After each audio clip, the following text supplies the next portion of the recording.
In speaking of evolution, it is necessary to understand from the outset that no mechanical evolution is possible. The evolution of man is the evolution of his consciousness. And consciousness, this is all in quotes and italics, consciousness cannot evolve unconsciously. Consciousness cannot evolve mechanically. Consciousness cannot evolve willy-nilly by itself. Consciousness cannot evolve unconsciously. The evolution of man is the evolution of his will. And will cannot evolve involuntarily. We're talking about real will. Real will of the true self, the true individual, cannot evolve involuntarily. The evolution of man is the evolution of his power of doing, the ability to do, which of course is substance. And quote-unquote doing, quote-unquote substance, doing, cannot be the result of things which happen, mechanically happen, involuntarily happen. People do not know what man is. They have to do with a very complex machine, far more complex than a railway engine, a motor car, or an airplane. But they know nothing, or almost nothing, about the construction, working, or possibilities of this human machine.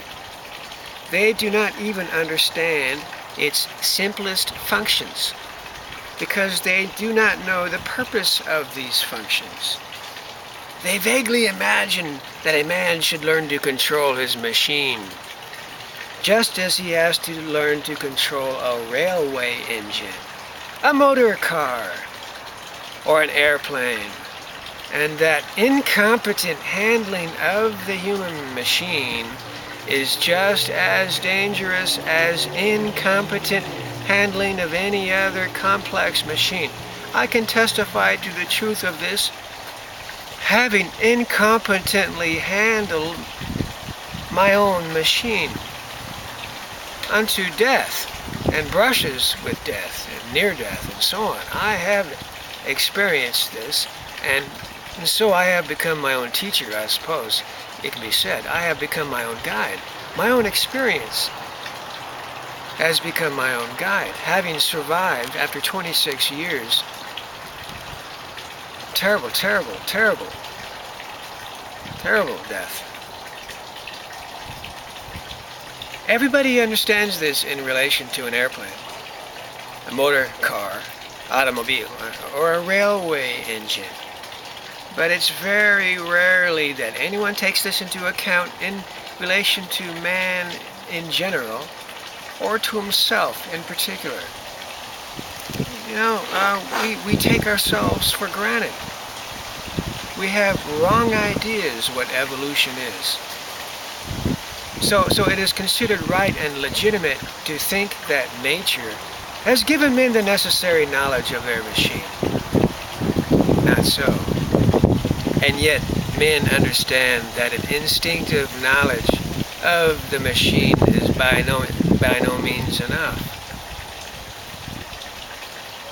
Why do they study medicine and make use of its services? Why all of this medical industry, medical profession, knowledge of quote-unquote so-called medicine? Because of course we realize that we do not know ourselves, and we do not know our human machines.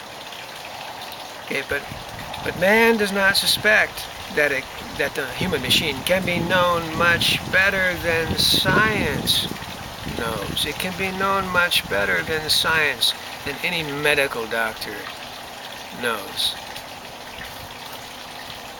And a man does not suspect that then it would be possible to get different work out of it.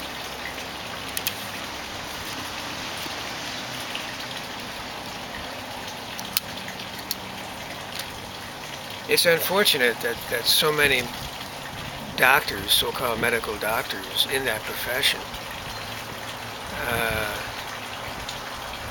live only for the paycheck, for the money, and they perform their services more for the money than to really help anyone. It's because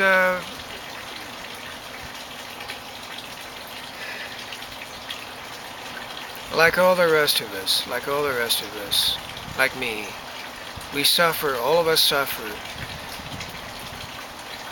from wrong-headed ideas about ourselves.